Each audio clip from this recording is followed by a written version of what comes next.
Philip John Tubiola.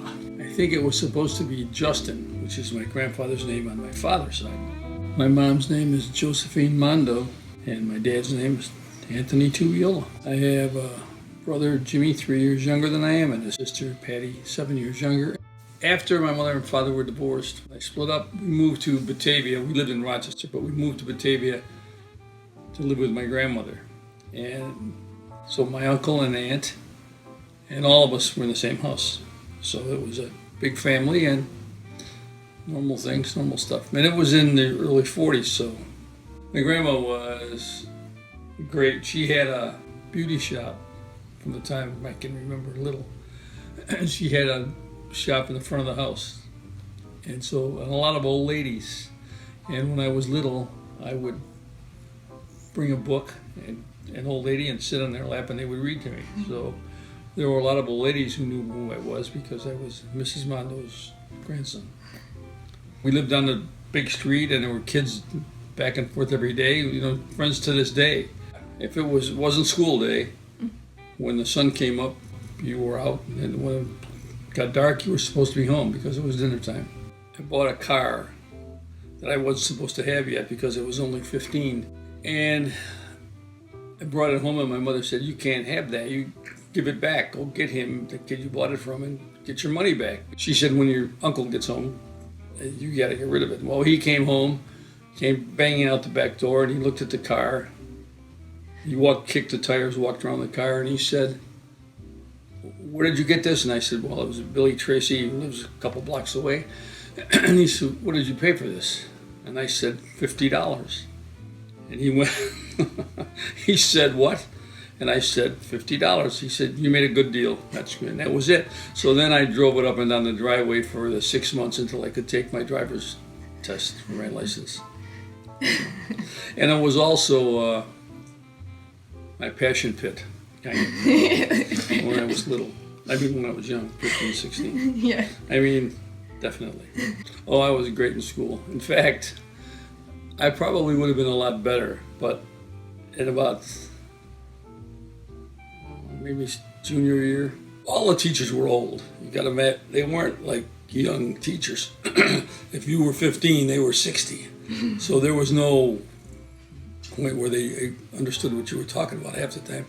And this guy, in front of a whole class, it was a woman actually, in Latin, told that I would be lucky because it was a Regents exam coming up. She said in front of a whole class, I wouldn't be lucky if I got a 40, which immediately, when I got out of there, I went home and studied all night till the next day and got a 67, which passed in Regency. But I never picked up a book again. I went to school for another year and a half. Never brought a book, picked one up, read one, nothing. Not involved with school. And I graduated with an 85.6 or 86, which was pretty good. I was waiting for a job. I was on a hire list at Sylvania, which was a big company in Batavia. And while waiting for this job, I worked at a company called Ruberoid, which was a gypsum company, which was an absolutely filthy job. My dad was going with a woman who owned a saloon. And in conversation with my friends and someone who had seen the saloon, which I hadn't, they said, "Why aren't you talking to your dad about working with him?" I said, "I haven't talked to him." And a couple of years, my mother didn't. My mother hated him. I never heard anything good about my father, except what a bum he was, because that's all I heard was my mother's end of it. So they took me to Rochester. We took a ride is what we did. And I had called him. And he said, "I'd like to see you," and like the hello and whatever. And so we went to Rochester. I waited around. The club didn't open until 4 o'clock.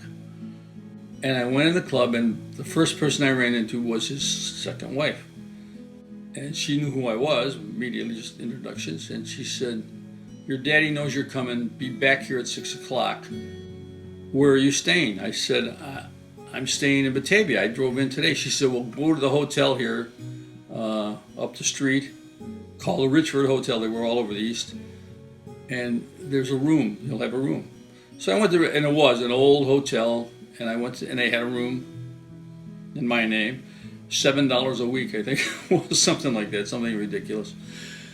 And then I went back at 4 o'clock, and he said, well, and I met him, he said, well, you're a busboy. And I said, I don't know anything about being a busboy. He said, well, then learn. What do you, you're here, right? You want to work? This is the job. Okay, go to work. And then you can learn to be a bartender, which sounded like a reasonable idea. And I remember the guys I tended bar with, who were professional bartenders. That's basically a restaurant business in the 50s. People were professional. That was what they did. It still is, I suppose, but that's what they did. Well, not only a really good club to eat, but it had a lot of different people between politicians and a lot of mafia. That was the number 2 thing, but because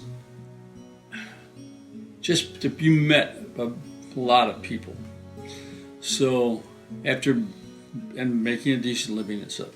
But that's how I got into the bar business. As far as the jewelry business, this happened when I moved to California. And again, I think I fell into it because it just kind of happened. I didn't know anything about jewelry or gold or silver or anything else. I wish I had done some things differently about that one, but that's long gone. It's in the past. So, I don't know. I feel I've always been really lucky. A loss as far as losing my father or in that situation, not really letting him know that I really cared about him, because we had a tenuous relationship at times. And so maybe that would be it. But outside of that, I don't know about losses. Well, regrets is, if anything, is not living up to a potential that other people set. That would be a regret. So I want my family to be happy and to continue to grow. And when they think about me 20, 30 years from now, they just fondly, that Grandpa was a nice guy, and he was a little crazy, but he was a nice guy. And he cared about us. So.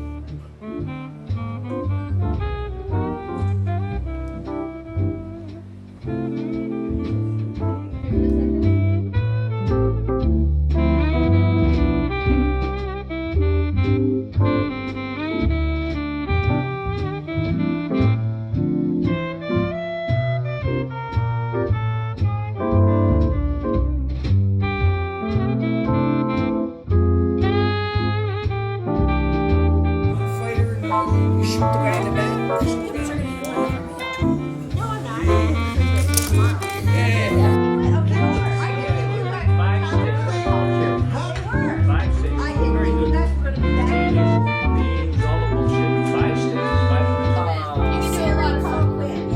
It's the future, Papa. It's the future.